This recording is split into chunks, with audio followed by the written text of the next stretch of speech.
behind the glass as we get ready for a busy episode of Sports Hub Sunday Kickoff.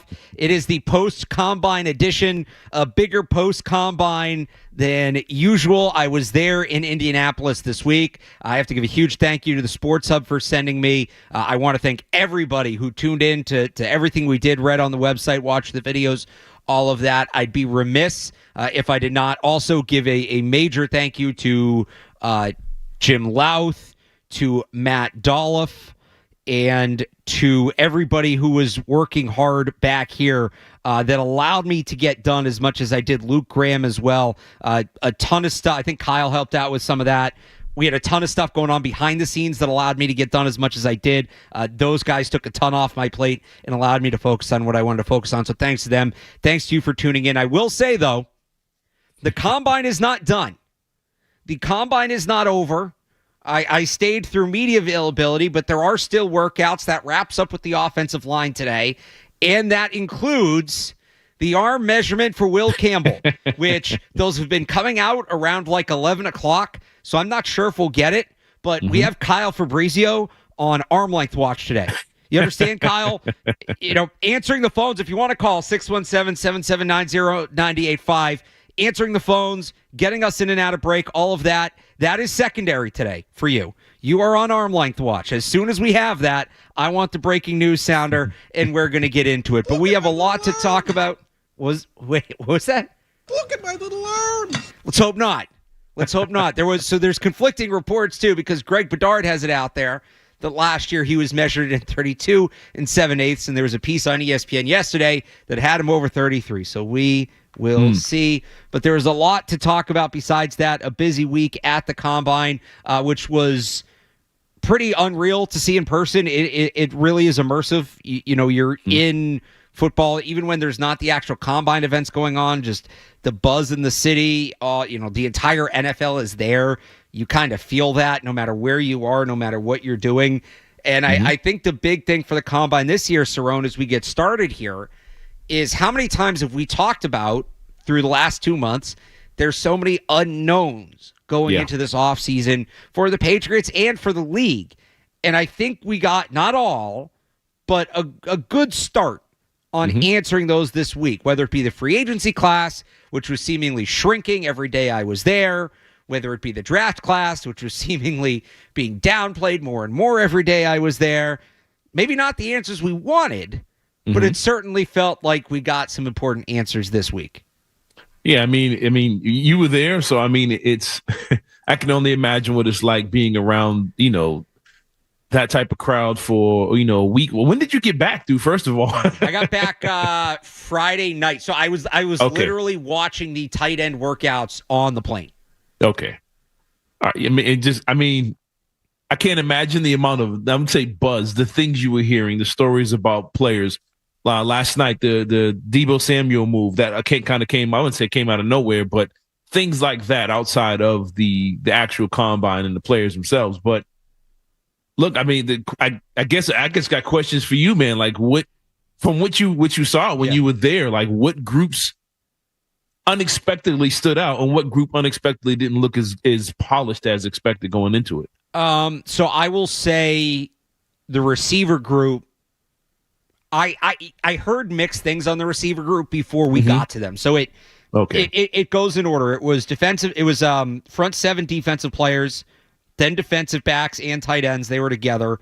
Then the rest of the offensive skill position players, then offensive line. And the way it works is availability started on Wednesday, workout started on Thursday. We would talk to players one day, and then they would work out the next day. So the first thing we did was talk to the defensive linemen and linebackers. The next day, we talked to the defensive backs and tight ends, and then the defensive linemen and linebackers worked out, right? So that was the order. So I was hearing some of it, too. I talked to Lance Zierlein from NFL.com, and that's up on the Sports Hub YouTube page, which he was great. But he said that outside of Ted McMillan, who he likes, and I heard mixed reviews on Ted McMillan this week. He was probably one of the people that was higher on McMillan. He said outside McMillan, he didn't have another receiver graded in the top 2 rounds. And this is a guy that watches as much of this draft tape as anybody, so I was pretty blown away by that. But I will say, and we'll get into this a little bit later in the show, listening to the wide receivers talk, watching them work out last night, as a whole, the group exceeded expectations for me. There were some letdowns. I think Tez Johnson really hurt his draft stock last night, but Matthew Golden, Luther Burden, Jalen Noel, Jalen Royals, like there were guys that even like I expected Matthew Golden to run well. He's fast. Mm-hmm. Yeah. A 4.3? Whoa. Like that was great to see. On the flip side, honestly, and maybe this was me not setting my expectations correctly, the defensive front, the defensive tackles were good. I should say the edge rushers and the linebackers. It's a really good edge rusher class. It's a really good linebacker class. Mm-hmm. I don't know that the workouts were bad, but there weren't, that many guys that I was like, whoa, right. There are a couple standouts, but not too many. And I was waiting for, okay, this is a deep class. Usually when that happens, you find guys who are supposed to go later in the draft that suddenly emerge, right, and wow you. And we saw a couple of those guys in the wide receiver class last year. Bub Means was a guy who had a great combine that kind of rose up. The guys that stood out to me from the defensive front, Shamar Stewart, Jamari Caldwell, these are guys, like the linebackers, Jahad Campbell. Yeah. These are guys that we know are going top 50. So it's also good. There's no real changes. It was like the guys you knew who were going to show out showed out. Yeah, basically. exactly. It was very much like, okay, I wasn't surprised by anything, but I more or less checked all the boxes I want to check. There were a couple guys who were on the other side of things. I will say, watching the workouts in person, those were the only workouts I got to see in person. That was cool. It's very different than on TV. In some ways, it's better. In some ways, it's harder to follow. So they don't announce like who's going. You'd think that would be over the PA. They announce it on the field, but you can't. It's not really clear. It moves a lot faster in person, and it's weird because it's so quiet in there. And I know they talked about it on the music. They started playing, or on the broadcast, started playing music for some of the workouts. It felt really weird, but it was, that group. And maybe it's because I saw them in person, and that's why. But not alarming or anything. But I would say that so far the wide receivers, the running backs impressed me the most. But we know that group is loaded. I mean, loaded. The wide receivers were a pleasant surprise. I thought there was a little more there than I was expecting. And wasn't as blown away by the defensive front as I wanted to be. Not bad, but I wasn't as blown away as I wanted to be. Yeah, I mean, it seems to be, when you look at all the mock drafts and all that stuff, that everybody, not just yours, I mean, a lot of them. Yeah. You have your key edge rushers and your D tackles, and after that, you don't hear too many names, so I guess it played out the way you kind of expect. I mean, you didn't have the Abdul Carters go. People were, everybody be standing on their feet watching everything he does. So you didn't have those guys. I guess I was going to ask you, do you think it was affected by, I don't know how many guys, but guys not really participating in every event, guys kind of sitting out certain things? Did that kind of take some of the buzz, some of the shine off the event? It doesn't. It usually does going in. So like tight end this year is a great example of that, right? Tyler Warren, Colston Loveland going to be first round picks. Neither one worked out, which you kind of want to see those guys work out. And Loveland was hurt, so he couldn't. But now you get a chance to see like a guy like Mason Taylor just blows away that event, and maybe he doesn't get as much attention if those other guys are working out. That's true. So that was another group where Mason Taylor was really good. There were a couple other guys. I have my standouts up on 98.5thesportshub.com. Another position we think is really deep that maybe didn't quite live up to expectations, but you get a better idea. I mean, you can do it if they're working out anyway, but it just makes it easier to focus. You get a better idea of what's available for depth in the class when you kind of put those guys to the side. Let's if you have any other big picture thoughts on the combines, or we can get to those, and we'll grab a couple calls before. No. Go ahead. You can go grab your calls. We got time. Yeah. All right. Let's start with Chad in Boston. Chad. Hey, happy arm length day, fellas. Happy arm length day. I did have a suggestion here of what I think the Pats could do if they do trade down. I'm all for getting Will Campbell offensive line. But if Vrabel is keen on taking a defensive player, I think a guy that is very intriguing that's climbing a lot of draft boards. We all know Abdul Carter is a stud and could go 1 or 2, but he is dealing with a little injury history, and he might not be available for the Pats. So if the Pats are in a position to trade back because someone maybe wants a quarterback, James Pierce Jr. really showed out with his 40 time, the all-SEC defensive edge out of Tennessee. He ran a 4.47. He's 6'5", 250. I look at mock drafts. They have him around 11 to 15. I think that's somebody that's intriguing if Vrabel's determined to go defense in the draft. So thanks for the call, Chad. Good name to bring up. That dude's a beast. I actually think it sounds like he might go lower than expected. And really? I do like James Pierce for the Patriots, but I think more so than a trade down, he might fall into the range where he's a trade up from 38 candidate. I do. Okay, you get him in the late first. Yeah, he had an interesting combine. So the caller mentioned the 4.47 40 at 6'5", 245, which is great.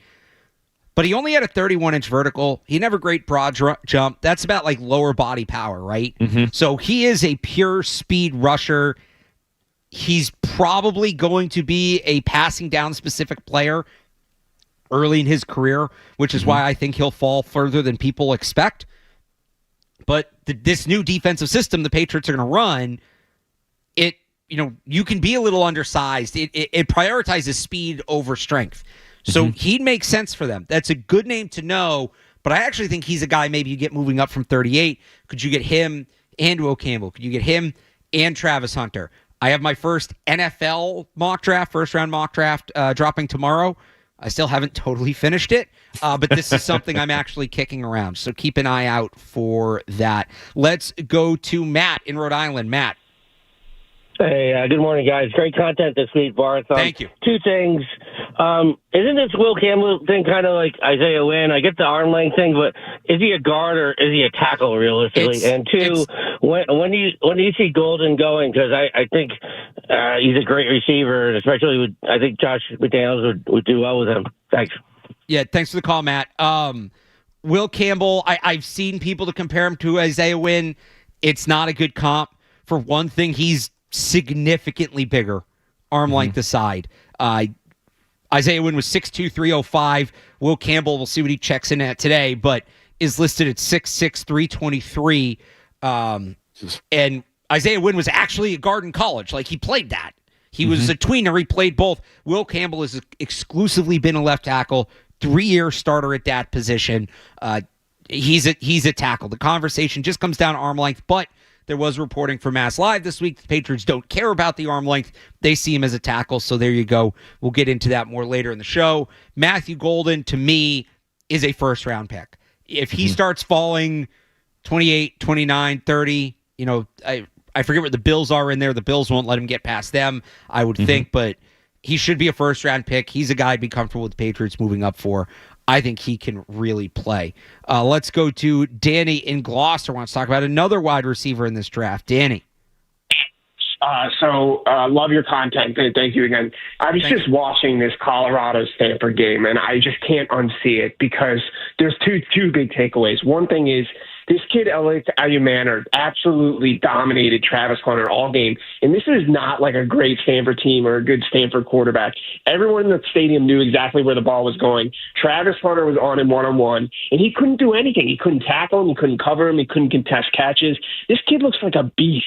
And it seems like he tested pretty well. He's a computer science major at Stanford, so he's super smart. So he could probably pick up the Josh McDaniels stuff.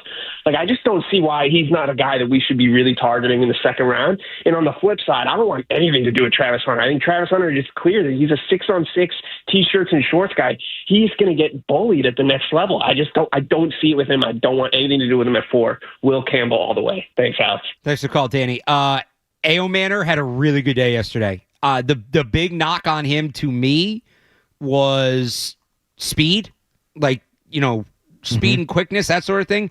And he came out and ran a 4.44. So that was a really good number for him. As for the Travis Hunter stuff, Ayumanor got him good. Tet McMillan got him good too. That's going to happen. But the reality is, if I'm the Patriots, and we'll get into this later, I'm drafting Travis Hunter as a wide receiver. So I'm not super worried about that. Yeah, I mean I seen somebody made a comp, and I kind of agree with it. He moves and kind of looks a lot like Justin Jefferson. It's the way he's kind of like Gumby when he's on the field. Like, he just finds a way to get to the ball and can twist his body in all kinds of tough positions where the quarterback doesn't have to be accurate with him. And when the quarterback is accurate, He's a playmaker. We all know that. And look, I mean, if Travis Hunter's there at 4, I don't think they pass up on him. I mean, he's got burnt a couple times in college, but I think if you went down the tape of every single cornerback that's in this draft, there was a moment where they all got cooked. It happens. They're young. It's what happens in the league. And if you got cooked by 2 guys that could possibly go in the first round, over 3 years of college football, whatever it is, 2 years, it's going to happen. But I would, if he's still there, I'm taking him. And the Will Campbell thing is going to be real interesting, but I think those are the 2 top guys on everybody's wishes right now for the Patriots. Let's grab one more call quick before you have to hit this break. Anthony in the car. Hey, how's it going, guys? Hey. I was just thinking that we need to get off any tight ends in the draft. I think Kyle Pitts would be a good addition to the team. And as far as wide receivers, picking up him at 4, I mean, you got Amari Cooper, who's a free agent. I know Chris Godwin's hurt, but he's a free agent. I think you pick up the tackle on the 4th pick. Let me know what you guys think. Thanks for calling, Anthony. We'll get into that a lot more, what the Patriots should do with the 4th pick in the draft. I'm good on Amari Cooper. I don't want to speak for you, Cerrone, but I'm same here. I think he's a little past his prime. That half step that makes you great, he's lost that. I think that's a difference. Right. I would take him, but I'm not. I don't think he fixes. Yeah, I'm not building anything around him. Yeah. Right. The Patriots are going to make some big moves, though, it sounds like, based on what Mike Vrabel and Elliot Wolf had to say this week. Before we get back to the prospects, I kind of want to set the stage for the show the way that Vrabel and Wolf set the stage for the week. They talked on Tuesday and Wednesday. We'll react to some of their comments, plus more your calls, 617-779-0985, off and running here on Sports Hub Sunday Kickoff.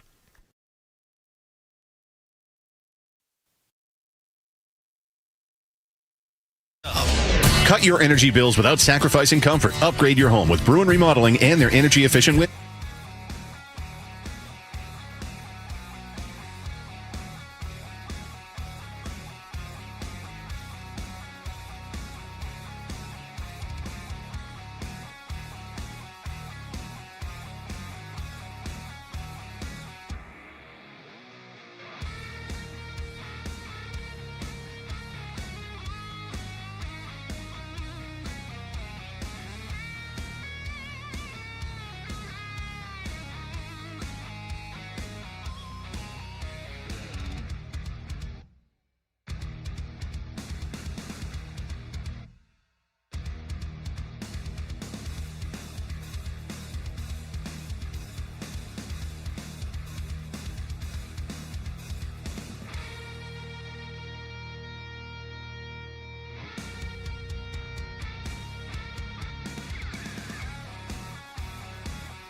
target players that we feel like are going to help us.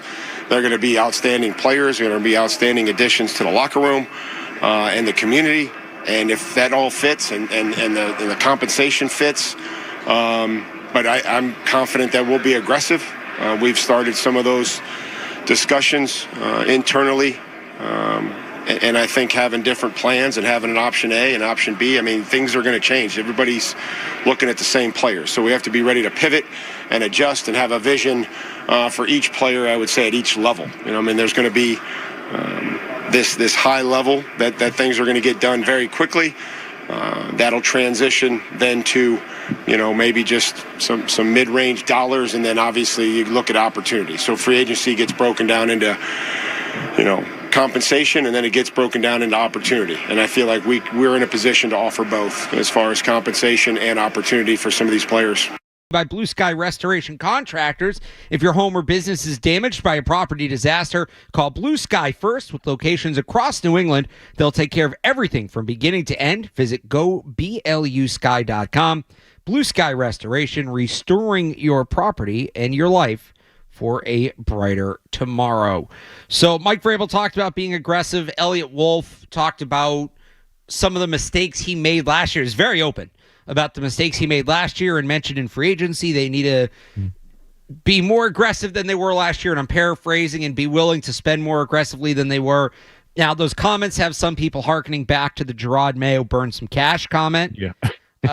Does it hit differently for you, Cerrone, or do you view it the same way? Well, right now, it doesn't hit differently. I mean, he has to do. Now that you've said that, we're going to be aggressive. You know, to me, I understand what they're saying, and I understood the whole last year burn some cash thing. I understood both. They had to do something. You had to do something with all the cap space you have. It's just that if you don't, it's just something that comes back to bite you, and they kind of use against you for the rest of the season. Like, oh, you were told you're going to be aggressive, and you didn't end up with anybody. So that's my only issue. Is kind of, I said earlier when he said it, kind of take the Bill Belichick approach. Don't tell anybody anything. You know, you just do your thing. Everyone knows you're going to have to sign free agents. Everyone knows how much cap space you have.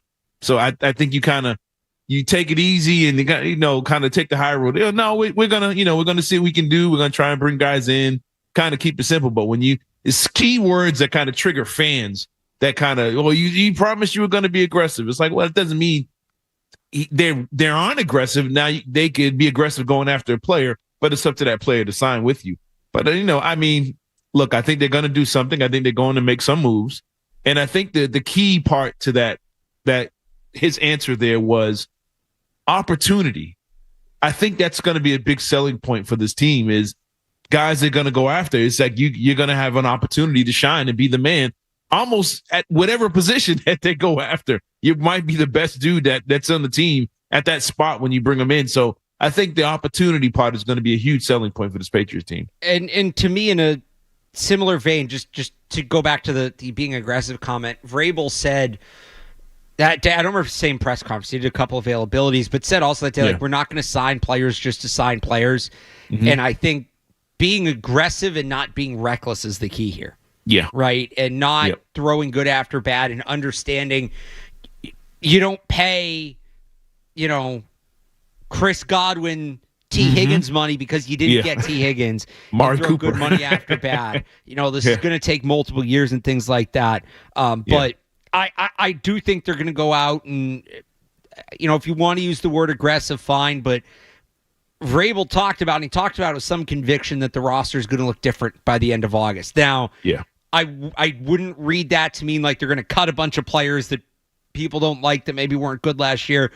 We do know Devon Gottschall is now on the trade block. Mm-hmm. That was reported this week. Could some other guys move? Certainly. But, I've heard, you hear people talk about, they got to cut half the guys they drafted last year and cut, some of their, the free agency signings. I think those players will be in camp just because 90 players is a lot and it's hard to turn over that roster. But I do think there is change on the way. I just think they're going to be disciplined about it. Yeah, one example, I think it's going to be slow too. Yeah, example to me is Deebo Samuel, who obviously got traded yesterday by the 49ers to the Commanders for a 5th round pick. Would you have liked to see the Patriots be in on a trade like that, or are you okay with them not getting Samuel? I'm okay with them not getting Samuel, but I do think now it's like, okay, well, this is not saying he set the market for free agents. For receivers and trade, but trade value. I think somebody like a DK Metcalf's going to cost you more than the 5th round pick. But when it's weird, I looked at my phone and I saw the top headline only: breaking news: Deebo Samuel traded to. And I was driving and I couldn't pull over fast enough to see which team it was. Like, the Patriots got him. But no, when I saw it was Washington, I was like, oh, that's a good pickup for Washington. Yeah. But I think with the Patriots, I don't think he would have been a good fit here because he was absolutely frustrated a lot of times last year in San Francisco. You see some of the things on the sidelines and the way he was kind of acting with some of his teammates. I don't think bringing him in a situation with a 4-win team would have changed his attitude quickly. But I think going somewhere to Washington, where they're the next hot thing up and coming in the NFC, I think he's coming in, pretty fired up about that situation. So I think his attitude, I think, would be a huge part to a huge reason why he landed there and not in some other situations. And being there as a complimentary guy to Terry McLaurin, he's going to be able to do more. I don't think he's a guy who's a number one who can carry an offense anymore. Mm-hmm. The last 3 seasons, catch totals, 56, 60, 51, and that's in 13, 15, and 15 games. Mm-hmm. Caught 56 passes, 60 passes, 51 passes, 630 yards, 900 yards, 670 yards. This is not a guy who, his production's on par with Pop Douglas, basically. Yeah. And that's not a knock on Pop Douglas, but, he's not a guy that's going to come in and fix everything. He's a complimentary player. They don't have the compliment to him. And the reality is, just kind of at the rate he's trending, if you're going to give up a day 3 pick for a receiver, I think I'd rather have Cooper Kupp at this point than Deebo Samuel. So you're right. They need to add somebody, but I'm not going to, lose a ton of sleep over them missing out on Deebo Samuel. I think he'll be a nice piece for Washington. I don't think he'll be a 1,000-yard receiver. I think he'll be a nice piece for Washington. But like you said, he makes a lot more sense to me the Commanders and the Patriots. And you could tell through social media a lot of it, right? It's the name. It's Deebo Samuel. 49ers, Deebo Samuel. And we just remember the playmaking and all the different ways he was involved in the offense during their best times. And we just quickly overlook, like you just read out, man, the last couple of years where he hasn't really been that explosive. I mean, last year, I don't think anybody on the offense was that explosive for that Niners team. And their window started closing pretty quickly. And I think he's just a casualty of that. So I'm not losing sleep over not getting Deebo Samuel. All right. Metcalf, maybe. More on Patriots free agency coming up next here on the Sports Hub Sunday Kickoff. More Sunday Kickoff is on the way on the Sports Hub. Testosterone.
talking Travis Hunter, he could play both ways. Which way would you prefer he major in versus minor?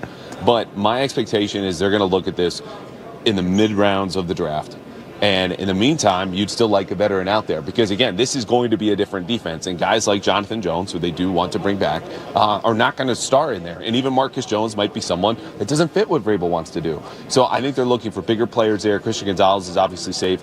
But as you continue to kind of, adjust to the new prototypes and what Vrabel wants, corner is something I think they're going to invest in, linebacker as well. Boston Herald actually just dropped their big intel piece on the Combine. That's up right now on bostonherald.com. I believe Andrew said it's also in the paper today. A little old school newspaper with the Sunday coffee.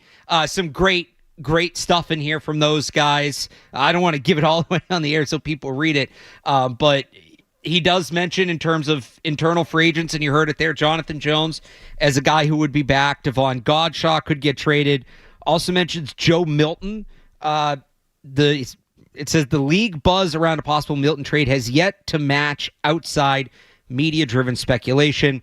Also talks about potential free agents for the Patriots. No, I don't want to say surprised. One kind of surprised. Jamie and Sherwood's mentioned. Not a guy we've talked a lot about, but Milton Sherwood, Ronnie Stanley, Milton Williams, trenches seems to be the tone. On the internal guys, though, Cerrone, any internal free agents, and they don't have a lot because they re-signed so many guys last year, which is part of the reason I think, at least initially, we'll see what happens when we get to cutdown day, but at least initially, I don't think you'll see these massive changes to the roster in terms of players leaving. Any internal free agents you're hoping to see come back at this point? Because you look at the list, I don't know that there's a ton of players you're pounding the table for them to bring back. Just a reminder. Jacoby Brissett, JaMychal Hasty, Austin Hooper, Chuks Okorafor, Daniel Ekuale, Dietrich Wise, O'Shane Jimenez, Jonathan Jones, you just heard about there, Jalen Hawkins, Joey Sly. They have a couple more restricted free agents. Those guys will most likely be back on basically, close to league minimum deals. Any of the unrestricted free agents you're really hoping to see them bring back at this point? I thought Hooper had a decent season. I thought he can give you something. I think the tight end position is important for this team. I think you need depth at that position. Unless you're just going to overhaul the whole thing and go young, or like the caller said, go after somebody like a Kyle Pitts or something like that. But if you don't, I would like to see someone like Austin Hooper back. I think there was some kind of chemistry there with him and May. I think he seemed very comfortable with the tight ends. I mean, maybe they're the only guys getting open at points during the season, but I think there was a connection there with those tight ends. I do think you need a third guy, or you need a primary guy. If Hooper slides to your third tight end, whatever, then it's fine. But out of that group, I think he's the one guy I would like to see them at least bring back and see how he looks during camp and see if he can get on the roster. That's the reason I say camp is in case you draft a young guy or you bring in a free agent or make a trade or something like that. But I think Austin Hooper's a guy I would like to keep around. I wonder after the year he had last year if he comes back in that role or if he's looking. He might get some like low-end tight end one offers. Yeah. And, with the playing time there, and there's been so much talk about the Patriots adding another tight end, right? If you trade for a guy like Michael Mayer, whose name, not for the Patriots, just in general, was pretty popular down in Indy this week, right? If you trade for a guy like Michael Mayer, if you, let's say they get aggressive in the draft, maybe not Tyler Warren at the top, but Mason Taylor on day 2 from LSU, who had a great workout the other day, right? You want that guy to play. Yeah. You want those young guys to play, so you're going to sign Hooper to bury him. Depth is always good, but that's when you have so many other needs. That's a lot of assets you're now spending a tight end. If they don't plan on bringing in a tight end, if you can get Hooper back and just say, we'll push that down, that long-term tight end need down for another year, because young tight end is a need. Hooper and Henry are both over 30, right? Yes. Then that makes some sense. The guy I look at, honestly, I'll give you two. The big one is Daniel Ekuale, and Matt Dolph has actually been big on this. Was one of the guys that I thought took a professional attitude last year. He also fits this new Vrabel defense probably as well as anybody they currently have on the roster in terms of being a more attacking, aggressive defensive lineman. So I think Ekuale still plays, and he's a good player. He's not going to be an all-pro, but he's a solid player, and they should keep some sort of depth there. I wouldn't hate if they brought Jonathan Jones back either. He's one of the few guys left that's won a Super Bowl here. He knows what it takes to play at a high level. He knows what the culture should be, all of that. Even if he isn't maybe an ideal scheme fit, if he's playing in a lesser role, backup nickel, some safety, things like that. If you can get him on a team-friendly deal, which the Herald piece talks about and Andrew talked about there, I think that makes some sense. But I'm not overextending for Jonathan Jones, and I wonder, to me, if I'm the Houston Texans, and Nick Caserio has familiarity with him, having him come in, play that leadership role, and he gets to go to Houston and really get a chance to win again, that would make all the sense in the world. So that's the internal, guys. I don't know if you had a chance during the break, Cerrone, to look at this Herald piece. I do want to react to it because there's a ton of good stuff in here, and we can do that throughout the show if anything go right ahead. Stands out to you. It does mention the Patriots have maybe kicked the tires on a DK Metcalf trade, but it doesn't sound likely. I want to find the actual part so I can give them proper credit. Do you think, how many teams, first of all, would you think are in on a DK Metcalf move? You think, I don't know, nationally, but being at the Combine, have you heard stories of other teams, almost like is there a bidding war for DK Metcalf on the trade market? Didn't hear a ton about it. John Schneider, the GM, was asked, not about a trade, he was asked, I think the question was, what's the situation with Metcalf? And he laughed. Yeah. Just say, hey, he's on our team. He's really good. The Packers reportedly have an offer in that is a first-round pick and a player. So maybe going for more than I thought. So this mentions that Chris Godwin, the piece in the Herald mentions Chris Godwin is one of the Patriots' top targets. Patriots aren't sure if Godwin will leave Tampa Bay. That could be the case. I also think he had that dislocated ankle last year.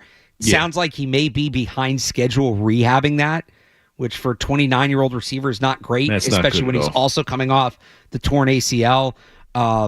With free agency only a couple weeks away. Right. The Herald mentions the Patriots would prefer signing T. Higgins, who they also say likely won't be available, Higgins or Godwin, over a trade for number one wide receiver, simply for the fact they'd rather sign somebody into the cap space as opposed to surrendering draft capital, which, this is me editorializing, does make sense. Going back to it, the front office has nonetheless kicked the tires on a potential trade for Seattle's DK Metcalf. It weighs the ripple effects of making a player the team's not familiar with the highest paid player on the team. So that's on the table there. Any reaction to that? Well, one thing I noticed on here is this report of, not a report, but them mentioning the Patriots addressing left tackle. Through the free agency more so. And I'm wondering, how much should we be on arm length watch if their priority is going to be left tackle in free agency? Do you still take Will Campbell and still be aggressive in free agency when it goes to these left tackles? How would you handle that situation? Would you still take Will Campbell and still try and sign one of these other guys in free agency? And that, if you do that, how does that affect the offensive line going forward if you have a bunch of left tackles in the locker room? Yeah, it depends. Not a bunch, but Ronnie Stanley, I think at that point you have your left tackle, and now you're, Mason Graham, although we'll get to Mason Graham. I don't know if you're considering him at 4 anymore, but, a guy like Ted McMillan's now more in play. Maybe Tyler Warren's now in play, a trade back certainly in play. If it's Dan Moore or Cam Robinson, I would still consider drafting Will Campbell because maybe he plays inside at left guard for a year because those two are one-year bridge options. Maybe he plays inside at left guard for a year before kicking out. Maybe he wins the competition outright in camp. I would not rule out him winning a competition against Cam Robinson or Dan Moore. And you need a right tackle. I wouldn't move Campbell to right tackle, but maybe one of those two guys moves out to right tackle. I think Cam Robinson certainly could do that. So short of Stanley, all the options are still on the table. Ronnie Stanley, to me, is the only guy I look at, and he's 31. He's had injury issues, so he's not Drake May's career left tackle, but signing him, to me, maybe you get a guy on day 3 who's like a project player, developmental player, but Ronnie Stanley's the only guy I look at where I'm sitting there and saying, okay, left tackle's fixed. We're going to take Will Campbell off the board. You could still argue maybe you draft him for a different role, but Will Campbell's off the board. Let's look at the other options. There was one piece of news this week from the Combine, not related to this draft, loosely related to the Patriots that I do want to get to. We'll do that next on the Sports Hub Sunday Kickoff. More Sunday Kickoff coming up on the Sports Hub.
off-season Hard Knocks after NFL Films could not find an NFL team to do it. This is amazing.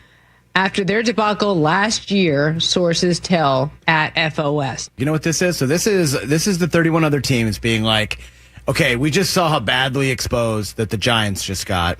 And heaven forbid that we don't know this, but maybe we're shown to be as competent as they were in handling Saquon and completely fumbling all of that, right? And then this is Bill being like, oh, you don't want me in the NFL anymore? And I refused all those years to do Hard Knocks, and I was a jerk at the podium and the post games and on to Cincinnati? Watch this. Watch how awesome things are at UNC. Look how hilarious I am and gregarious and how everyone loves me. And watch me work. Watch me cook. This is what you're missing out on, NFL. That clip from the Rich Eisen show this week as Bill Belichick and his UNC Tar Heels. You heard it. They're going to be on off-season Hard Knocks this year. It's Alex Barth and Cerrone Battle on Sports Hub Sunday Kickoff. We'll get back to the Patriots and the Combine in a bit. But this, I feel very vindicated, Cerrone, because I said last year after those clips came out, there is no reason any team should ever agree to off-season Hard Knocks. Take the fine, lose a draft pick. Do not do that. Do not, by any means, allow NFL Films to put your off-season on Hard Knocks. Don't do it. And nobody did. And it's going to be Bill. So on one hand, I'm super interested because it's Bill Belichick on Hard Knocks. And a look at how Bill Belichick is going to handle the college football landscape and all of that. But I feel like a lot of the interesting stuff's already happened. Unless it's, recruiting for the class of 2026, because him getting the job would be a part of it. That's already happened. Unless they already started filming this a while ago and they're just announcing it now. But it's, there's no draft. There's no true free agency. So I'm wondering what it's going to be. I don't entirely understand that. But whatever it is, I'm sure Bill, it's going to be interesting. And I'm excited to watch. I don't know if you feel the same way, but absolutely. I'm looking forward to it. I think it's going to be a different perspective. A lot of Hard Knocks is not so much focused on the coaching. It's the incoming players. It's the new guys. It's the veterans. It's what they do off the field. So now you're going to see it now, but from a college perspective, you're going to see these dudes dealing with stuff on campus, new freshmen coming in, training camp, stuff like that. All the little things that you see from college campus and college players. And I think it gives a totally different perspective on football outside of the professional style of football. And for example, Hard Knocks, you see the guy sign a contract and then the guy buys a mansion. You see him move in, his kids playing around in an empty house. You see it in every year in Hard Knocks. Now you're going to see a 19-year-old kid who just signed a $5 million NIL deal, how he handles that. How are you going to see the other players around him? Could you see stuff with some hate? This guy got $5 million NIL. This guy got $500,000. Little things I'll be looking for. But I think the key to this whole thing is not Belichick showing up the NFL. This is Belichick showing up the rest of college football. They picked me, not Alabama, not Michigan, not Ohio State. They picked Bill Belichick and UNC football. And the impact this could have on recruiting going forward and the popularity of UNC is going to be crazy.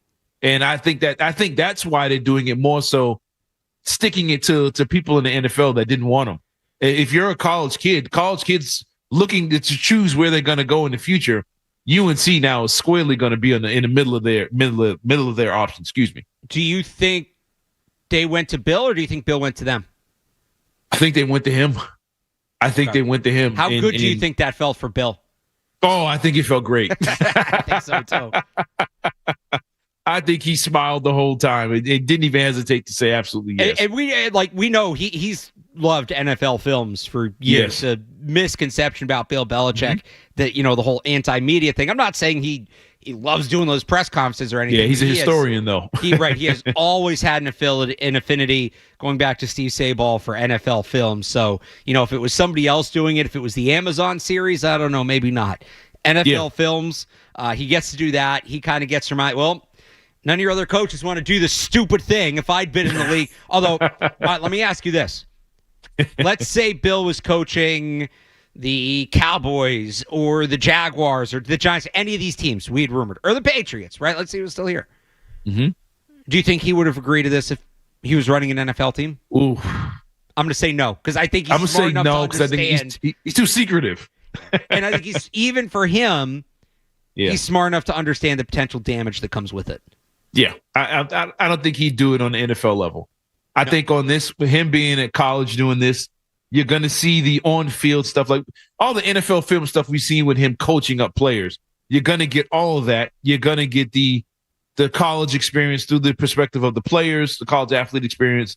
And you're going to get, I wonder how far into the season they're going to go with this, but I think it's going to be a real cool thing to see this side of it. And look, people down here are very excited about it because it puts the school, not like the Tar Heels, I would say on the map, but it puts their football program on another level. And I guarantee you, it's not the basketball team getting this. It's not the basketball team getting all the love. Which this season there's not much love to give. Right. Team. No, it's they have some issues right now. But you're gonna see the cool. You're gonna see they have it's like what's called the UNC, like a football Hall of Fame thing. Yep. But when you walk into this place, the whole entrance is nothing but Jordan brand stuff to show the recruits. It's like 100 different Jordan brand colorways, cleats, and all kinds of stuff. You're gonna get all of that, and I think all of it is not geared to me and you. It's geared to the 19-year-old kids who are gonna watch this stuff, and they're gonna be like, okay, I can't wait till next year. Whatever. This is a recruiting tool for UNC football and for Bill Belichick to kind of stick it to the other major programs and let them know, kind of like Deion Sanders last year, we coming. This is his we coming moment for UNC football. And now all you got to do now is win some games, but I think it's a huge thing for him. In terms of how long it goes, I hope through the spring game.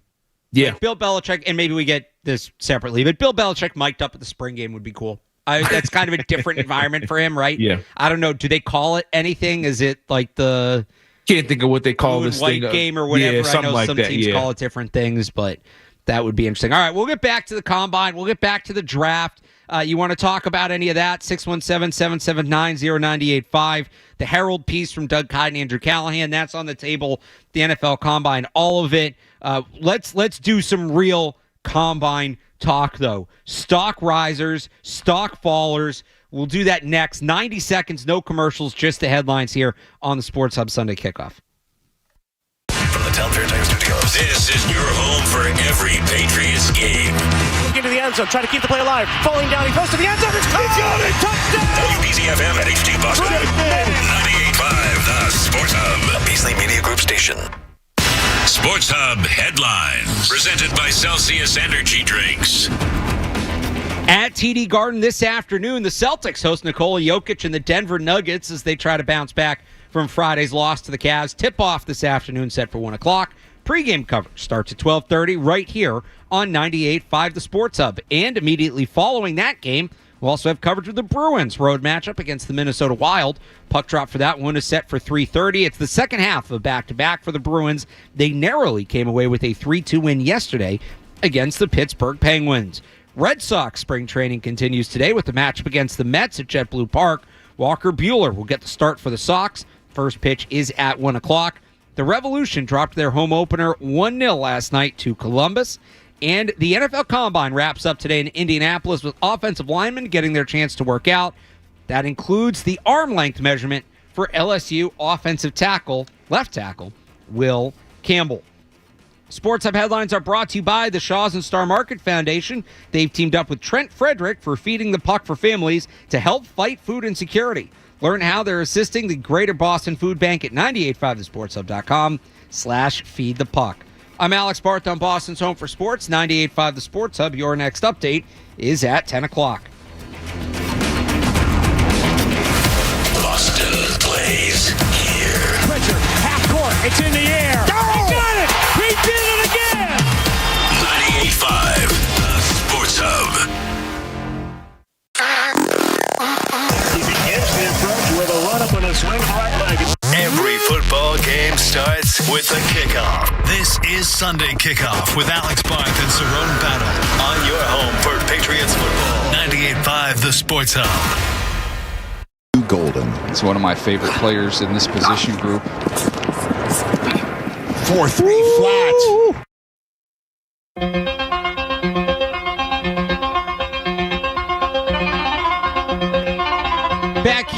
on Sports Hub Sunday Kickoff. Alex Barth, Cerrone Battle, Kyle Fabrizio behind the glass in our Will Campbell update studio. No arm length yet, Kyle. I don't think we're getting it before 10. I don't think we're getting it before 10, unfortunately. 10:03. Like 11 o'clock noon. I have people tweeting at me what time it is. I don't know. I wish I knew. Stay tuned. I think we have Joe Murray coming up next. I'm sure he'll talk about it when he gets it. I'll obviously have reaction on social media at Real Alex Barth at 985thesportshub.com. In the meantime, though, we can talk about the players that have been on the field. So far, we've had workouts from everybody but the offensive linemen. No. And so I figured we'd do a little stock up, stock down. So I'll give you a couple players I liked. Cerrone, if you've been following along, you can add a few or react to those. Mm-hmm. Then we'll do. I have more stock up than stock down, but I do have in both, and we'll kind of see. And this is with the Patriots in mind. Not really going to talk quarterbacks or players that don't make sense for the Patriots. This is like mostly keeping in mind the Patriots. There are like one or two players on here that I just think are worth talking about because they were bigger outliers. Stock up. I just kind of have an order of position. We'll start with the guy a lot of people know. He was on the cover of CFB 25. I actually got to talk to him about it this week. It was pretty cool. But that is Michigan running back Donovan Edwards, who is currently projected as a 7th-round pick, which I don't get. I don't get it either. Like, to me, I don't know if he's a top 100 pick. I would think early day 3, 4th, 5th round. Mm-hmm. Okay, so you bump that down to 5th, 6th in a deep draft, but I'm seeing going outside the top 200. Edwards' biggest strength is his versatility, and he showed that off during the workout. He was smooth, he was nimble, did a good job in the pass-catching drills, ran in the 4.4s. Like, I thought he checked every box he needed to check. I thought he was really good. The big standout at wide receiver, and this is without Tet McMillan working out, was Matthew Golden from Texas. Golden, yeah. I kind of talked about this at the top of the show. I knew Matthew Golden was fast. 4.3. I think it actually officially went in the books as a 4.29. Yeah. Is an excellent time for him. Measured in a good size, 5'11", 190. Looked really crisp in the routes, moved well. That gauntlet drill, so if you don't watch the combine or if you watch it, you don't know what I'm talking about. It's the drill where they line up at the 35. The guy runs down the line from sideline to sideline, and they have quarterbacks throwing him passes on each side. You have to catch the ball, like secure the catch, drop it, turn, catch, and it's about, can you stay on that line? You don't want to, because guys will swerve, right, to make it easier to catch the ball. Do you stay down the line, and do you solidly control the football and not break stride, right? Or you smooth the whole way through? That's a very telling drill. Golden was good with that. I liked him. Another guy who crushed the gauntlet drill at tight end, Mason Taylor, didn't do the physical testing. I'm usually hesitant to include those players as standouts because why aren't you doing the physical testing? What are you trying to hide? But did a great job with that. Good on the blocking sled. Looked smooth in his routes. He's probably the 3rd tight end in this draft, I would say. Gunnar Helm really did not have a good workout. He was the other guy mainly in competition for that. So Mason Taylor may be pushing himself into the top 50, potentially top 40 if we see like a run on tight ends early. Colston Loveland goes earlier than expected. And then a couple defensive standouts for me, Cerrone, and then we'll get yours. Yep. Shamar Stewart, the pass rusher from Texas A&M at 265 pounds, ran 4.6, showed off a ton of power. He's a guy I think is going to shoot, and I heard a bunch of good stuff about him during the week. He's a guy I think is going to shoot up boards, go higher than expected. Jahad Campbell's another guy from Alabama, linebacker. Yeah. I've always viewed Jahad Campbell as a 1st-round pick. The only reason I think he wasn't projected there is just linebacker as a whole has been devalued, but this is a guy that can be a game-changing player. And then a day 3 guy I thought was good, and I really like for the Patriots, is Billy Bowman, the safety from Oklahoma. Showed good movement skills, good ball tracking skills. They need to get a true free safety on this team. Billy Bowman on day 3, or maybe now it's late day 2, would make a lot of sense. So my stock up, pending the offensive line. Haven't gotten those workouts yet. And there were others too. I had like 9 or 10 players for each day you can read on 985thesportshub.com. But the guys I'll highlight: Donovan Edwards, running back from Michigan; Matthew Golden, wide receiver from Texas; Mason Taylor, tight end from LSU; Shamar Stewart, pass rusher from Texas A&M; Jahad Campbell, linebacker from Alabama; Billy Bowman, safety from Oklahoma, and I'll add Darian Porter, cornerback from Iowa, ran a 4.3 at 6'2", which was insanely impressive. So those are my standouts. I don't know how you feel, but those are my standouts. Golden was number one for me. Yeah. I think I look at him as a Patriot fan. I think he's a good receiver, but he also has that thing we've talked about many times before. He's a playmaker. He's a guy you have to worry about. He's a threat. And we've seen him make those plays and show off that speed and athleticism in big games and big moments for that Texas team. I think he did him. I mean, like you said, everybody knew it was fast, but to come out there and look that fast and not be that far behind, it seems like Texas and South Carolina right now are just speed factories. I don't know how they manage that, but I think Golden's one that stands out for me as well as guy you had on your list. The rest to me was the running backs overall. I think they kind of, you seen the way they celebrated when they finally finished and they were done, whatever. I think they kind of made a name for themselves like, yo, running backs are important. Running backs are here to stay. I think they all kind of showed out. I've been a big fan of Marion Hampton from the beginning. You know, the dude, he's kind of, he's taller, but he's built like Saquon Barkley with the lower half. Dude's got massive legs. But I think him, Edwards to me, I think he's being punished for Michigan not being good. And not saying it's his fault, but I think they're kind of punting. No, he's not being because he hasn't been drafted yet. But I think the overall grading of him is based off of how Michigan themselves played. But I think he's a good player. Everybody knew he was good coming in. And there's no way that guy's a 7th-round pick. There's no way he slips to the 7th round. If so, something is terribly wrong with the system. But I think the running backs overall stood out, especially the two from Ohio State. We knew how good they were coming into it. And my other one is one we mentioned earlier, which was the defensive end / outside linebacker Tennessee Pierce. Yep. And big athlete, speed guy. And I wanted to ask you early on a couple questions. Yep. Early on, could you see them adding weight to him to make him more physical in the run game, or you think they leave him as is? That's going to be a team-to-team thing, and where he goes, right? If you're a team taking him in the top 10, you're probably trying to put weight on so he can be more of a 3-down player. You're taking him late in the first, early in the second. I don't think he'll get to early in the second. Let me take that back. But if he's going in like the early 20s, right, now maybe you're stomaching him more. Stomaching's the wrong word. But, now maybe you're looking at him more as just a situational pass rusher early on, and you're going to try to just hone his technique, and you're going to live with the fact that he is never going to be like an elite run defender, and you're probably keeping that weight off. I think for the Patriots, he'd probably play a 245, and they would just work on his technique and have him come out and just rush the passer early. That would be my guess for him. Just to go back to Golden, too, you mentioned the Patriots fit specifically. So he did meet with the Patriots.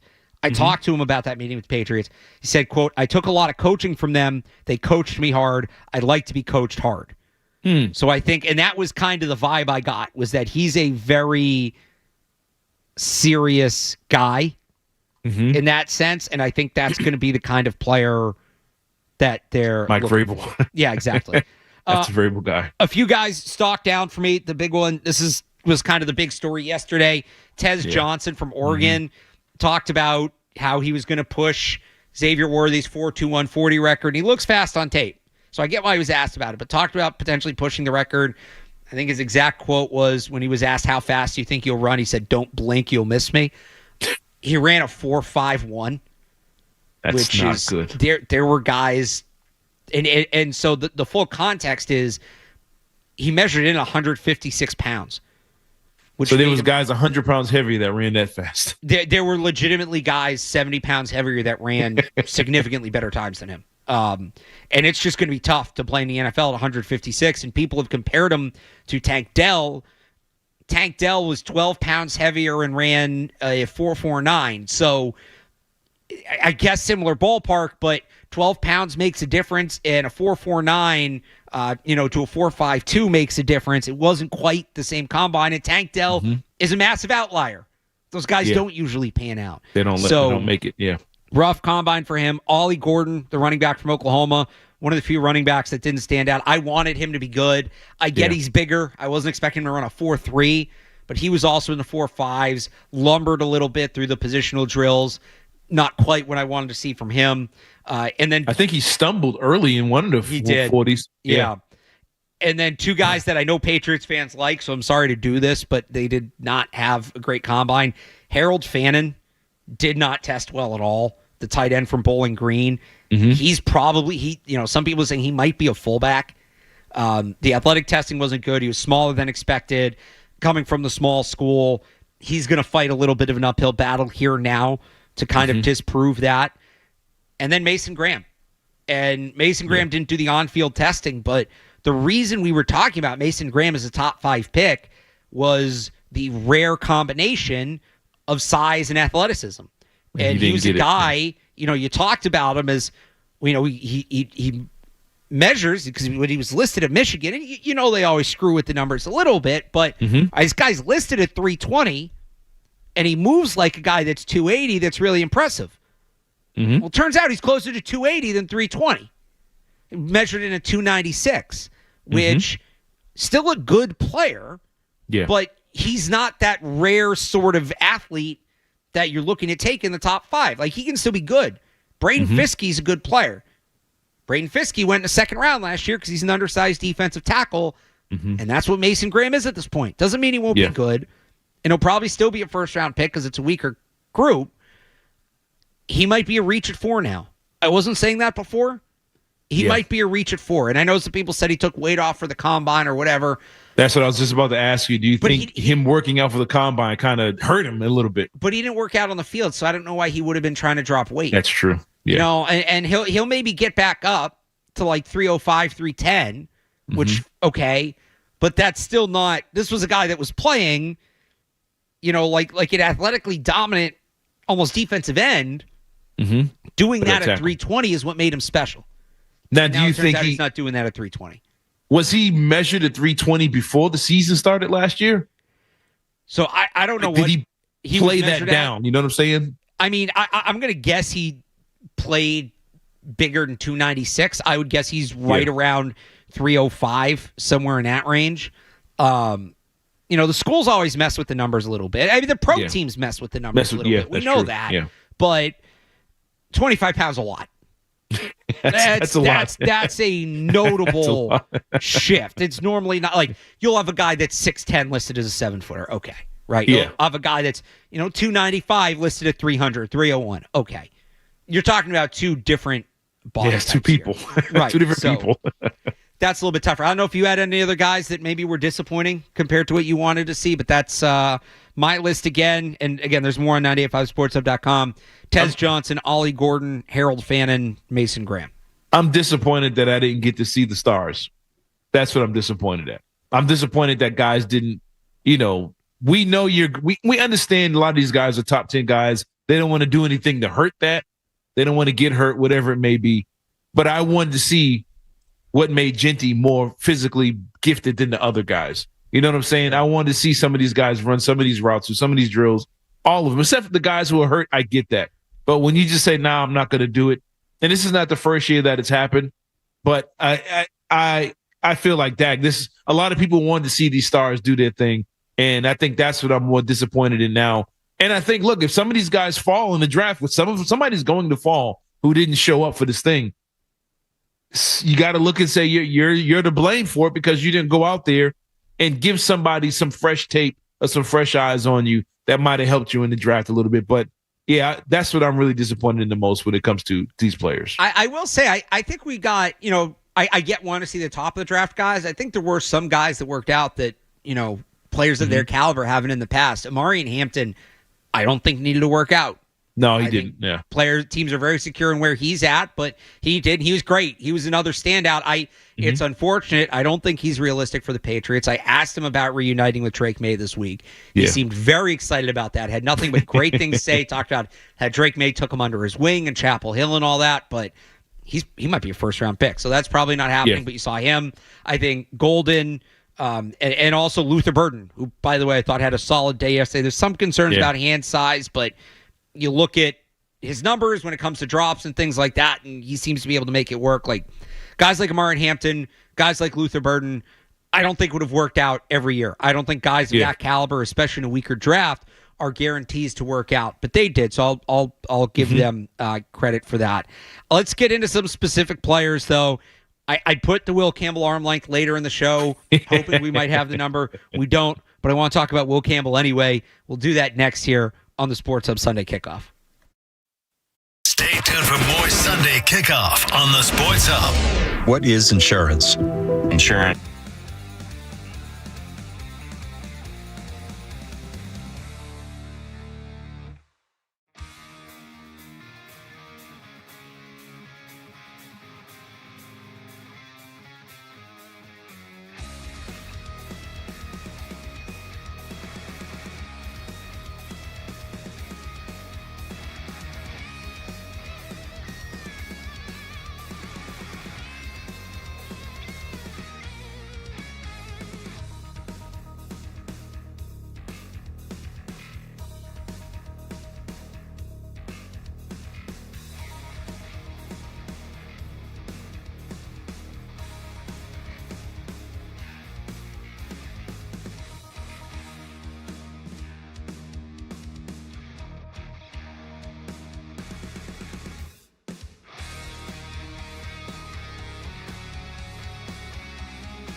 level.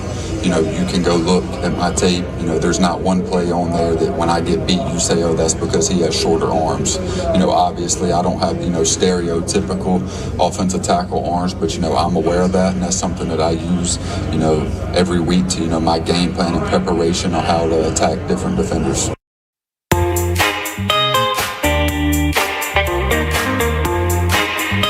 Campbell this week at the Combine when he was asked about his arm length. Still no measurement. Kyle, we got anything?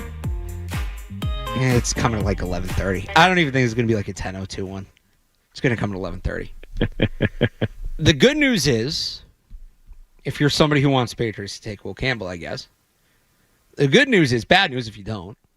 The Patriots see Will Campbell as a tackle. That seems to be the case based on the reporting this week. Mass Live had that. Mike Vrabel talked about arm length this week and basically said it's only as good as you allow it to be, right? If you have 35-inch arms, but your technique is terrible, that's really not any better than having short arms. If you have short arms, you know how to use them. If you can compensate for it, well, then there you go. And the irony of it as we come here hyping up the arm length is, I think the one thing this week proved before the measurement is, at least when it comes to the Patriots, it does not matter. Yeah, they don't care. Yeah. And I don't think the Patriots are alone in that, by the way. I can't sit here and tell you all 32 teams view him exclusively as a tackle. If I had to guess, I would say that's not the case. But there are some teams that look at his body of work and say that's a tackle. Mm-hmm. In the piece from the Boston Herald this morning from Doug Kyde and Andrew Callahan, again, they did a great job getting intel down there this week. They mentioned league sources currently view LSU offensive tackle Will Campbell or Michigan defensive tackle Mason Graham as the Patriots' likeliest selections at number 4 overall. They do mention a trade back could be in play. Within that, they mentioned Ted McMillan, the wide receiver from Arizona. They also talk about Travis Hunter and Abdul Carter. This is assuming they don't fall. The expectation is they don't fall, though we'll get to Hunter in the next segment. I'm more open to the idea of Hunter falling now than I was going into the Combine. Mm-hmm. But Will Campbell at tackle, at pick 4, arm length aside, how do you feel, Cerrone, about not even waiting for the measurement to say, yep, we feel good about that guy as a left tackle? I believe in that. I think if he's good, if you see what he looks like on tape, you've watched enough tape, you've watched enough film, you've done your homework with him, and you see he's a dominant left tackle and was dominant on that level. It's the only way you can measure any of these guys. And if it was never a problem, then take that guy. That's the guy you believe in. I think I saw something where Skarnecchia was against the whole arm length situation, something like that. I think I might have read that last week. But if the guy's dominant, said in the past it's overrated. Yeah, I mean, if you feel that way, and Vrabel would know more than anybody else. He was a guy that tried to get after a quarterback. Did the short arm guards make it easy on him? You know, I mean, it's if they feel he's the best guy and the best guy at that position, and you know it's a position of need, then you go ahead and go after him. I like the kid because I think he's nasty. I think there's a physicality and the toughness that comes with him. He's kind of vocal about it. Maybe that's what stands out. But I think this team needs everything he brings to the table, and I think that's why he'd be your guy, regardless of his arm length. You know, I'm still high on Calvin Banks. You know, I mean, he's just, I wouldn't say, I would consider him an equal out there in Texas. He only gave it 1 sack, I think 2 sacks in the last 2 years as well.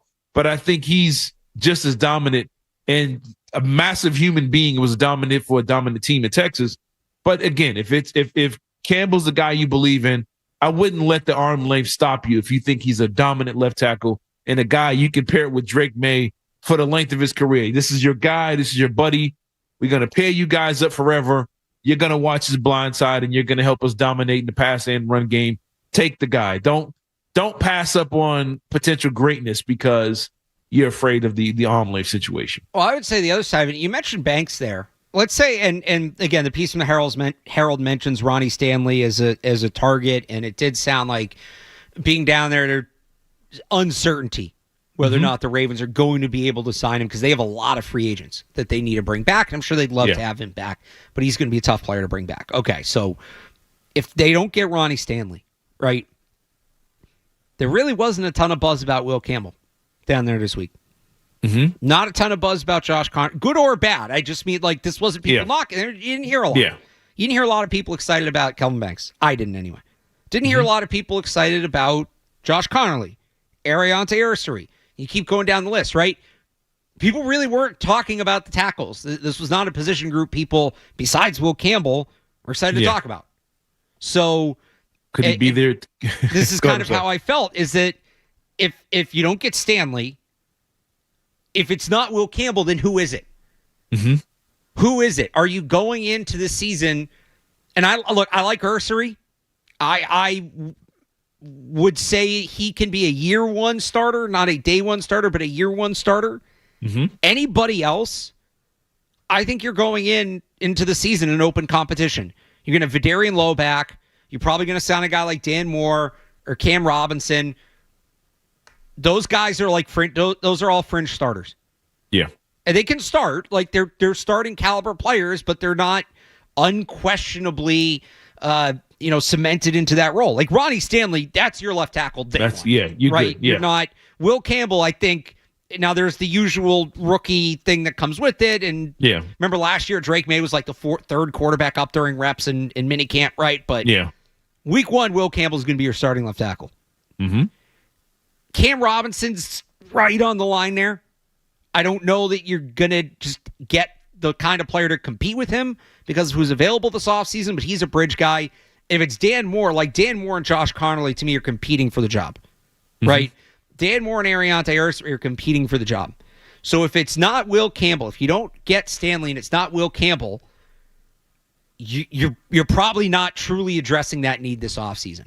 Maybe Cam Robinson is a bridge. That's it in my mind. Yeah, I mean, and that's goes back to my point. If the guy's there and you know you need him, you want to just get this out of the way early. And I think the fans won't be mad. I don't think there's going to be no issues if they take Will Campbell at number 4. I think you're good. I think majority would want this team to get a left tackle for Drake May for this team. You take Will Campbell, you're good with it.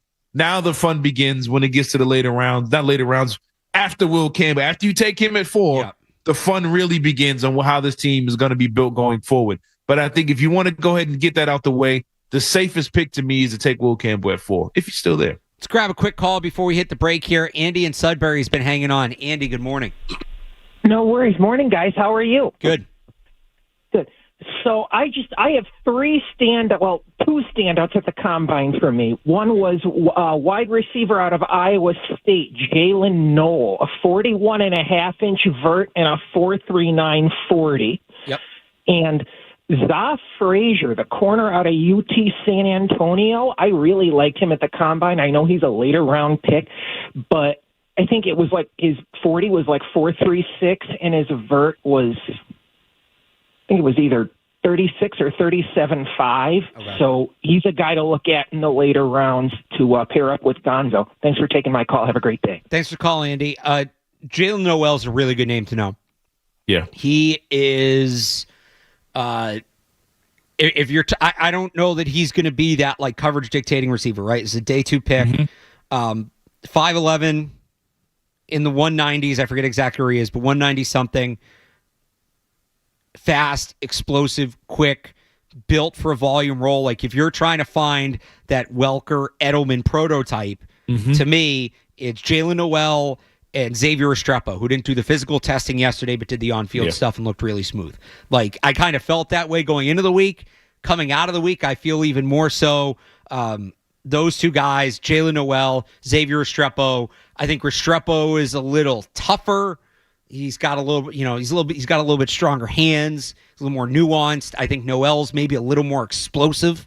It's got better straight line speed, so you can nitpick there kind of what exactly you want. But I think either of those guys in that role would be a fit. Restrepo to me just screams Josh McDaniels. It's just, you mentioned Julian Edelman. That's Restrepo to me. Even the way they move and the way they look, the way they're built. I think Josh McDaniels would say that guy, I can get that guy 100 catches this year. You know what I'm saying? I think he can be that type of guy. Now, can he take the physical beating that Edelman took and still keep chugging along? Well, he weighed in at 210 pounds. So Restrepo, that guy, he's a rock. He's thick. Yeah. He's built He's a good player. And if anybody watched Cam Ward all season, he's a big reason why Cam Ward is going in the top 3 of this draft. He's a key. He can move the chains. He's a playmaker. He's got good hands. I've seen this dude have great games in the pouring rain. So that's a kind of guy can play in New England in the conditions you're going to see here. He is that type of player, and to me, he just fits everything Josh McDaniels likes in a football player in a wide receiver in the NFL. So I could easily see Restrepo going to them. I just hope he's going to be available.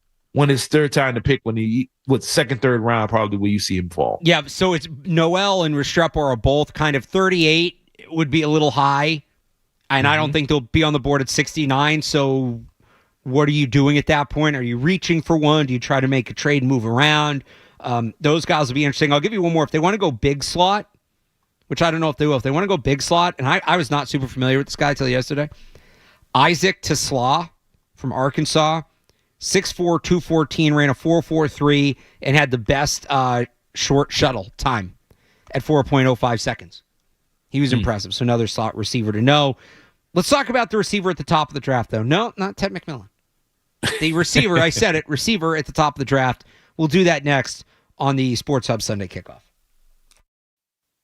Sunday Kickoff is on the way on the Sports Hub.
He's in a different tier with Abdul Carter. Yeah. And if you can get a blue chip player, you take him.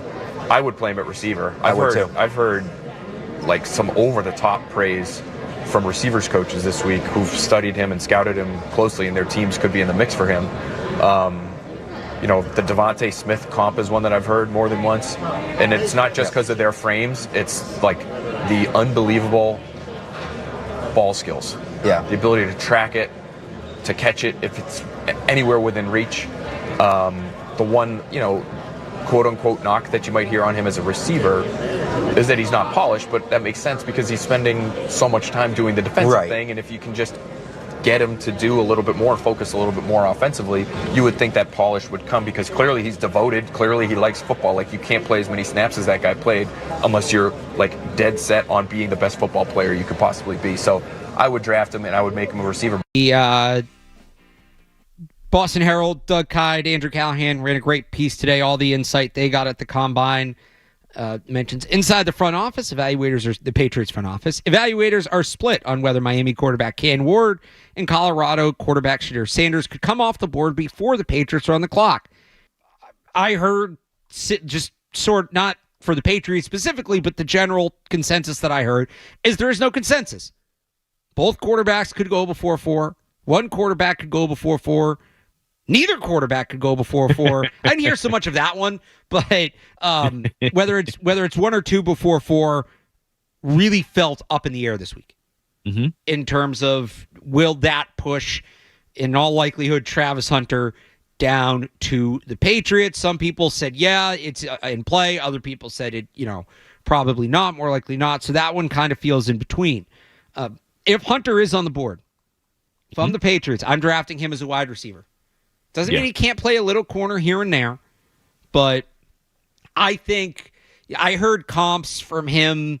You mentioned the Justin Jefferson one. I'd heard that. I'm not going to go that nuts because, that's basically saying he's going to be the best receiver in the league. Yeah. Maybe like ceiling. The comp I heard that I really like, and I don't think that this is news, I think this comp is out there, is Devonta Smith, who would be a number 1 on most teams, is a number 2 in Philly next to A.J. Brown, but, good receiver, can make big plays, can be a spark for an offense. If Travis Hunter is playing wide receiver in the NFL, to me, he's not a guy that's catching 7, 8, 9 passes a game, right? He's not one of these 8-catch, 100-yard guys. It's going to be 4 catches, 125 yards. Yep. One of them's going to be a big play. Right, exactly. He is not going to be a volume guy. And that's okay. That's honestly what they need. That's exactly what they need. You go get Jalen Noel or Xavier Restrepo later, or you sign or trade for Christian Kirk, right? Or maybe you figure it out with Jalen Polk. People at the Combine this week weren't totally out on Jalen Polk becoming a viable receiver for the Patriots. Not starring, but getting to the point where he can be, a complimentary third receiver, right? You find your chain mover. Travis Hunter is your big play threat, which they do need. Does red he zone get guy there? too. Yes. Does he get there? I don't know. I feel like it's more possible now than I did before the Combine. If I had a bet on it, I would still bet no, he's not on the board. But I do feel like it's more of an option now than I did a week ago. Yeah.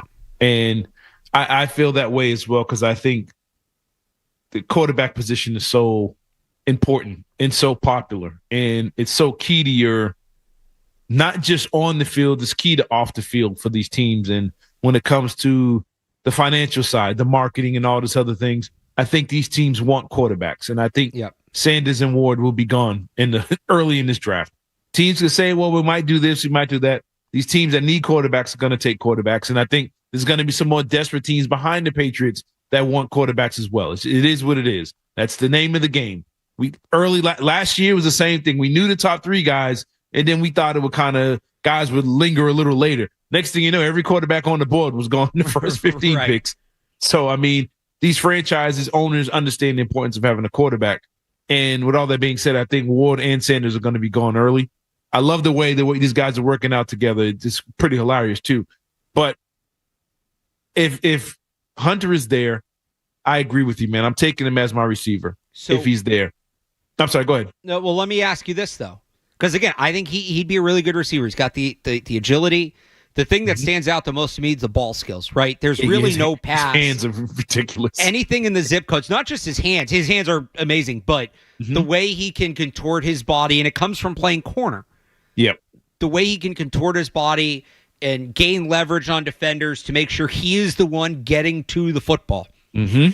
It's a defensive play, but I go back to the interception he had against TCU in the opener in 2023. We all remember that diving play on the goal line, right? Yeah. Like, that translates to offense. He gets to the football. Yes. So I think he'd be a very good receiver. That being said... Go ahead. I'm sorry. No, finish your point, because I'm about to... I was going to say, he just has amazing anticipation, if that's the word. That's a really good way to put it. Anticipation. He's like a baseball outfielder. Like, once the ball makes contact with the bat, he knows where I'm a high pointed here. If I reach at this point, if I step this way, I'm going to be in position to make this play. It's to the point when you watch him play, it looks like they're throwing a Nerf ball. Like, he looks like when you're playing with your friends with a Nerf ball, like, oh, I'm going to go get that. And the ball just seems small in his hands. Not saying he has massive hands or whatever, but it just looks that way, the way he gets in position and makes a play on the football. It's pretty incredible. I'd put it this way at this point. If you're picking at 4, it's a very simple flow chart. Is Travis Hunter on the board? Yes, Travis Hunter. No, Will Campbell. That's it. That's simple. We'll see what happens in free agency, but honestly, right it's now, that simple. It is that simple to me. Yeah, and real quick, sorry. There is a third option though. Mm-hmm. So both quarterbacks are off the board. You're sitting there at 4. Travis Hunter's there. We trading down regardless of prospects has been discussed for the Patriots in this draft because it's a weaker draft. They need more picks. Current, future, they need players, right? They need volume. Trading down in this draft as a whole, people are like, oh, well, if Hunter's not there, you trade down, you take Campbell later, you take Ted McMillan later, you take Mason Graham later, but you might not get a ton for moving down. What I kind of heard this week, moving down to like 6, 7, 8, you might only get a third-round pick. But, like we talked about last year, when there's a quarterback on the board, you have to pay more to move up. It's not you're not going off the trade chart. There's a quarterback tax that comes with it. If Hunter's still on the board at 4, is there a chance there's a quarterback tax for Travis Hunter because of how weak this draft is overall and how unique of a player he is? And look, I'm not giving up a chance to draft Travis Hunter to pick up an extra third-round pick, right? Yeah, or even an extra just 1 second-round pick. No, I'm taking Travis Hunter at that point. Let's say somebody calls you with a future first and a second this year. So you go back somewhere into the late single digits, high teens, right? You get a future first, you get a second this year, and maybe something else. Like if somebody's willing to give you the bag for Travis Hunter, who would you take Travis Hunter or would you take the bag? I'm taking the player. Okay. I'm taking the player. And at say a need at wide receiver, I'm taking the player. Because if he's that valuable to you, then he's that goes to show how important and how valuable he is as a player.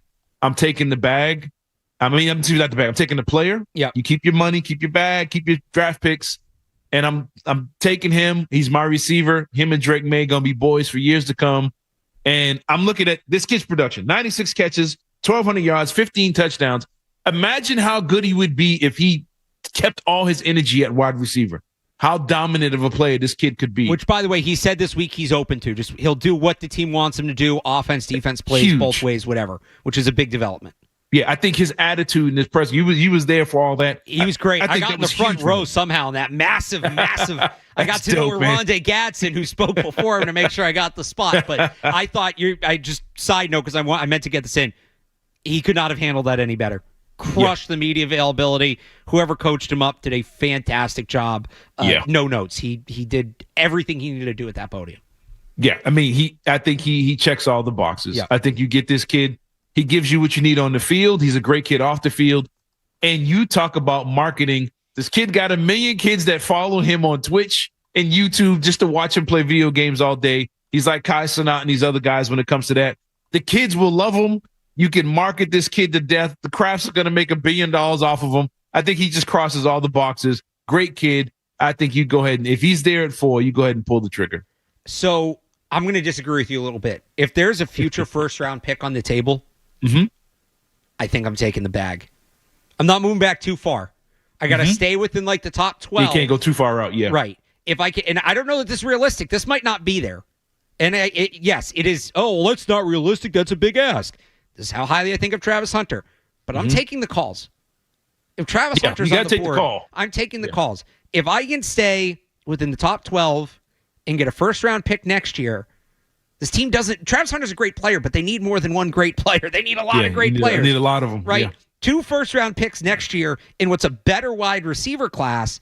Now maybe you get the wide receiver and somebody. Maybe you move up and get the top wide receiver on the board. Like you're still gonna get a solid player. Maybe you end up with a guy like a Tyler Warren.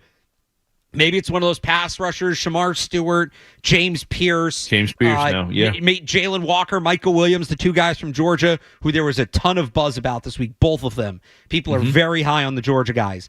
Like, that's not a bad outcome either. So no, it's not. I need my socks blown off. But so somebody might get stupid. I agree with you. If somebody wants to get stupid about Travis Hunter, great player. Great player. If you're going to give me a future first, I'll take 2. I would rather have 2 first-round picks than Travis Hunter, is my point. So maybe that's not realistic. Maybe that offer's not there. And in that case, I'm making Travis Hunter a Patriot.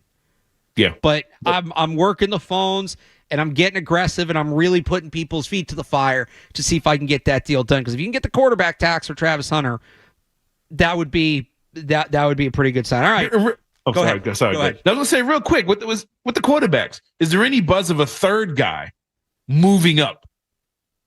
Like J.J. McCarthy last year. Are you getting a sense of a third guy that's creeping in? I'm so glad you mentioned J.J. McCarthy because Jackson Dart, once again, I thought he was fine yesterday. He was okay. Oh, my God, Jackson Dart. He did what he needed to do. Teams are going to like that. Like, will they? Really? Jackson Dart's in the first-round conversation. Why? I don't even think – I probably have him right now as my QB 5, and it's close. Like 3 to 7 is close. I'll take Will Howard over him for sure. Yeah. I'll take Jalen Milroe over him because I think athleticism. The upside. Yeah. I think Dart has a higher floor, but at this point we're throwing darts, right? No pun intended. And then Jackson Dart, and then probably Tyler Shuck. So I think there's, you want to put Dart, Milroe, Howard, even Quinn Ewers in the same group. They're all sort of equivalent. They do things differently, but the same overall grade. But I don't see it with Jackson Dart, and I feel like it's J.J. McCarthy again. Yeah. What is everybody looking at? Although I did hear some people talk about there should be momentum because of the athletic profile for Jalen Milroe as QB3.